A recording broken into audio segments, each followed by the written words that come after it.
Assalamualaikum warahmatullahi wabarakatuh. Alhamdulillah. Alhamdulillah rabbil alamin. Wassalatu wassalamu ala asrofil anbiya wal mursalin. Wa ala alihi wa ashabi rasulillahi ajma'in. Rabbi shrali sadri wa yassir li amri. Wahlul 'uqdatam min lisani yafqahu qawli. Amma ba'du. Pertama kali, marilah sama-sama kita bersyukur kepada Allah Subhanahu wa taala senantiasa pada pagi yang berbahagia ini kita masih selalu diberikan Allah curahan rahmatnya, taufiknya, hidayahnya sehingga kita dapat melaksanakan aktivitas pada pagi hari ini, khususnya di sekolah, di kelas 10 yang kita cintai ini. Selawat beringkat salam mari sama-sama kita hadiahkan kepada junjungan kita Nabi besar Muhammad sallallahu alaihi wasallam. Allahumma sholli ala sayyidina Muhammad wa ala ali sayyidina Muhammad. Anak-anak Bapak yang berbahagia, sebelum kita masuk materi tentang pendidikan agama Islam dan budi pekerti, khususnya di kelas 10, marilah kita berdoa. A'udzubillahi minasyaitonirrajim. Bismillahirrahmanirrahim. Rabbi zidni ilma warzuqni fahma waj'alani minas sholihin.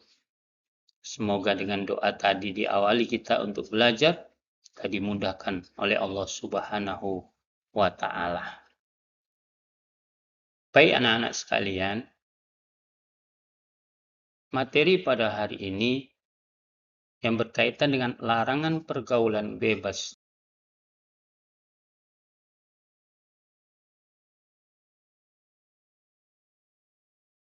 Sebelum kita memasuki materi tentang larangan pergaulan bebas, maka anak-anak Bapak sekalian, mari sama-sama kita melihat tujuan pembelajaran hari ini.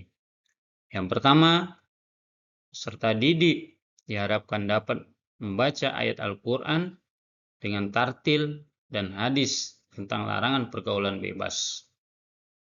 Yang kedua, peserta didik mampu menghafal dengan fasih dan lancar ayat Al-Quran dan hadis tentang larangan pergaulan bebas. Ketiga, peserta didik dapat menjelaskan ayat Al-Quran dan hadis tentang larangan pergaulan bebas. Keempat, peserta didik mampu menganalisis ayat Al-Quran dan hadis tentang larangan pergaulan bebas. Kelima, peserta didik dapat menyajikan konten dan paparan tentang larangan pergaulan bebas, serta peserta didik mampu membiasakan sikap menjauhi pergaulan bebas yang merupakan larangan agama dan senantiasa berhati-hati dan selalu menjaga kehormatan diri. Mari sama-sama kita lihat larangan pergaulan bebas. Baiklah anak-anak Bapak sekalian, coba sama-sama kita perhatikan dalil tentang larangan pergaulan bebas. Di dalam surah Al-Isra ayat 32 yang berbunyi, A'udzubillahi minasyaitonirrajim. Bismillahirrahmanirrahim. Wala taqrabuz zina. Innahu kana fahisah wa sa'a sabila. Dan janganlah kamu mendekati zina, sebab zina itu sungguh suatu perbuatan keji dan suatu jalan yang buruk. Kemudian di dalam hadis Bukhari sebutkan kembali, Bismillahirrahmanirrahim. An Abni Abbas radhiyallahu anhuma qala Rasulullah sallallahu alaihi wasallam, la yaznil abdu hina yazni wa huwa mu'min wa la yasriku hina yasriku wa huwa mu'min wa la yashrabu hina yashrabu wa huwa mu'minuna wa la yaqtulu wa huwa mu'min. Yang artinya dari Ibnu Abbas radhiyallahu anhu mengatakan, Rasulullah Shallallahu Alaihi Wasallam bersabda, tidaklah berzina seorang hamba yang berzina ketika ia berzina dalam keadaan beriman, dan tidaklah mencuri ketika ia mencuri dalam keadaan beriman. Tidaklah ia meminum khamar ketika meminumnya dan ia dalam keadaan beriman. Dan tidaklah dia membunuh sedangkan keadaan sedang beriman. Hadis riwayat Bukhari. Baiklah anak-anak Bapak sekalian, masih semangat anak-anak? Iya. Mari kita lihat isi kandungan ayat dan hadis tersebut di dalam surah Al-Isra ayat 32. Yang pertama adalah Allah melarang kita mendekati zina. Kedua, larangan mendekati zina merupakan tindakan agar tidak terjerumus pada perzinahan. Tiga, perbuatan zina adalah perbuatan yang sangat keji dan buruk. Keempat, perbuatan mendekati zina termasuk kategori pergaulan bebas. Itu salah satu isi kandungan dalam surah Al-Isra ayat 32. Sedangkan di dalam hadisnya Bukhari tadi, yang pertama isinya adalah Nabi Muhammad SAW menjelaskan bahwa orang beriman tidak melakukan perbuatan zina. Yang kedua, perbuatan zina dan minum khamar termasuk dalam pergaulan bebas. Dan yang terakhir, cara menjauhi perbuatan terlarang tersebut dengan memegang teguh keimanan dan istiqomah dalam menjalankan perintah Allah Subhanahu wa taala dan menjauhi larangannya. Baiklah, anak-anak Bapak, kita akan melihat larangan pergaulan bebas, yang dimana ada pengertian di sana. Menurut bahasa, diambil dari kata pergaulan dan bebas. Pergaulan di sana adalah proses interaksi antara satu individu dengan individu lain. Sedangkan bebas terlepas dari kewajiban, aturan, dan norma.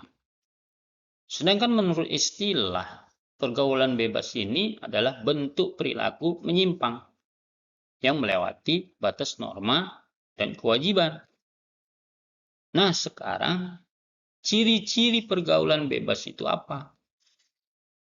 Kita lihat yang pertama adalah perbuatan menghambur-hamburkan uang.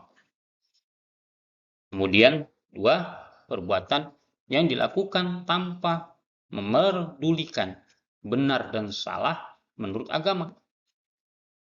Tiga, perbuatan huru-hara dengan mabuk-mabukan dan narkoba.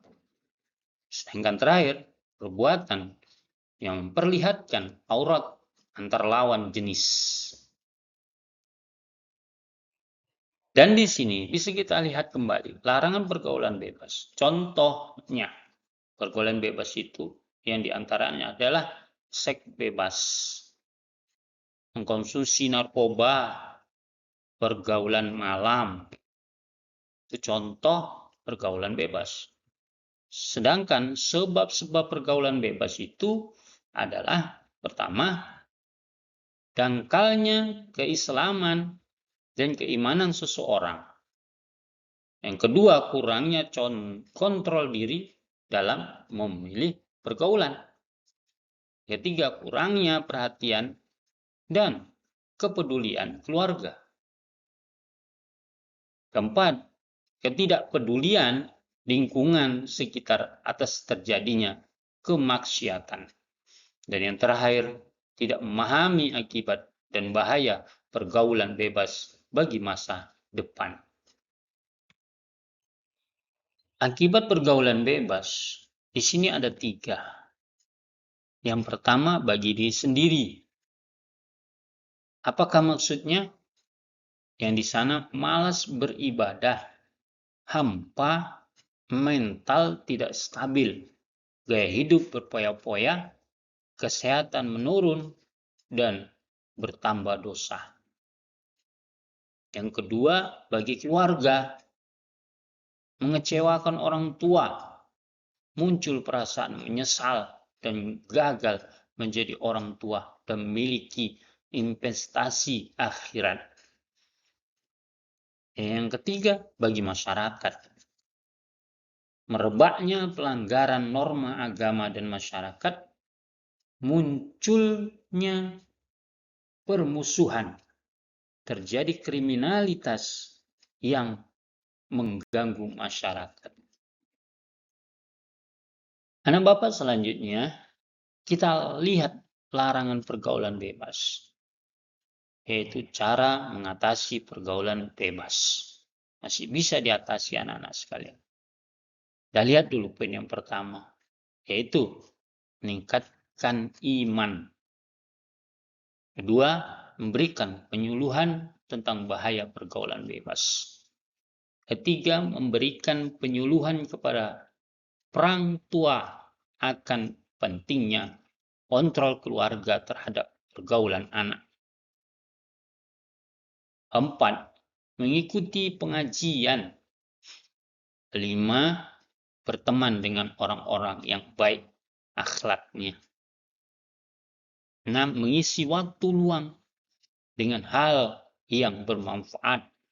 Dan yang terakhir, memberi sanksi kepada para pelaku pergaulan bebas. Dari cara mengatasi pergaulan bebas tadi, sekarang kita dapat mengambil hikmah menghindari pergaulan bebas tersebut. Yang diantaranya adalah pertama, dapat memperoleh ridho Allah Subhanahu wa Ta'ala. Kedua, memperoleh pahala dari Allah Subhanahu wa Ta'ala. 3, dicintai Allah Subhanahu wa Ta'ala dan Rasul-Nya. Dan keempat, terhindar dari dampak buruk pergaulan yang melanggar norma agama dan masyarakat. Terakhir, dapat menggapai cita-cita di masa yang akan datang. Terima kasih sekali lagi ucapkan kepada anak-anak sekalian, anak Bapak yang sudah memperhatikan bagaimana penjelasan materi tersebut. Barangkali di sana sini pasti Bapak mempunyai kekurangan dan ada kelebihannya juga. Oleh sebab itu, sekali lagi Bapak mengucapkan terima kasih yang sebesar-besarnya. Untuk mengakhiri daripada materi ini, mari sama-sama kita mengucapkan hamdalah. Alhamdulillahirabbil alamin. Billahi taufiq wal hidayah. Wassalamualaikum warahmatullahi wabarakatuh.